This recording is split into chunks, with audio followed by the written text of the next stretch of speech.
résumé de la situation hier. Vous le savez, ce baleineau s'est échoué derrière le récif, donc à l'intérieur du lagon, très affaibli.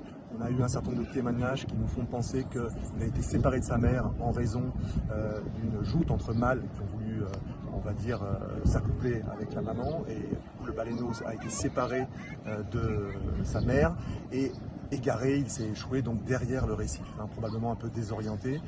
Il est resté plusieurs heures sur le récif, il s'est affaibli à cet endroit-là, enfin plusieurs heures, plusieurs dizaines de minutes on veut dire, avant qu'on intervienne, et il s'est débattu pour s'extraire de cette situation.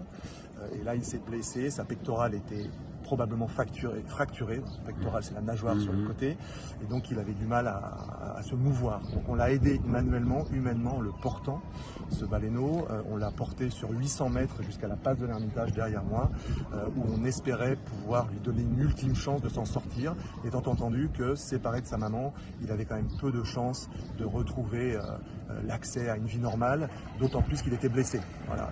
Il faut aussi pouvoir se nourrir auprès de sa mère. Dans des cas comme celui-là, il est jeune, il a besoin d'être allaité par sa maman. Donc, selon toute vraisemblance, déjà hier, la situation était extrêmement critique pour ce baleineau. On a quand même tenté le tout pour le tout en essayant de le faire rejoindre la pleine mer.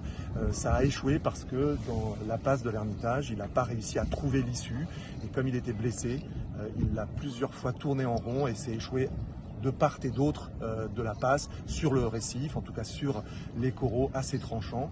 C'est là où on l'a laissé hier soir, lorsque la situation ne permettait plus d'intervenir, avec la nuit couchante. Donc on avait bien conscience qu'il était probablement dans une situation de souffrance, mais il n'y avait aucun moyen à notre niveau, quel qu'il soit, pour l'abréger, pour tout un tas de raisons sur lesquelles on peut revenir si vous voulez, mais aussi du fait qu'on était dans un lagon avec des activités on va dire de loisirs, qui rendaient les opérations très compliquées. L'euthanasie, elle n'est pas possible? L'euthanasie n'est pas possible parce que c'est des produits pour ce type d'animaux qui sont neurotoxiques, c'est-à-dire des produits extrêmement puissants, qui peuvent se diffuser dans un lagon comme celui-là, qui peuvent aussi être manipulés de façon plus ou moins facile par des opérateurs et qui peuvent être dangereux pour eux. Sur un animal comme celui-là, c'est comme, on va dire, un animal sauvage comme dans un zoo, on n'a pas forcément les produits immédiatement sur place, ni le matériel pour le faire, et donc hier soir c'était définitivement trop tard pour procéder à cette solution-là, qui n'est jamais employée sur les cétacés jusqu'à aujourd'hui, parce que c'est trop complexe, avec des épaisseurs de gras qui permettent aussi très difficilement d'accéder aux organes vitaux pour tuer l'animal de cette façon. Par ailleurs, puisque vous me poserez peut-être la question, l'option balistique, c'est-à-dire tirer tout simplement dans l'animal pour le tuer, n'est pas non plus possible en raison du gras qui dévie la balle et qui peut provoquer un carnage qui est pire un remède pire que le mal.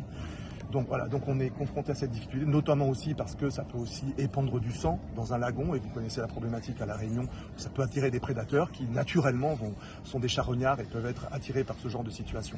Donc la situation est objectivement très compliquée.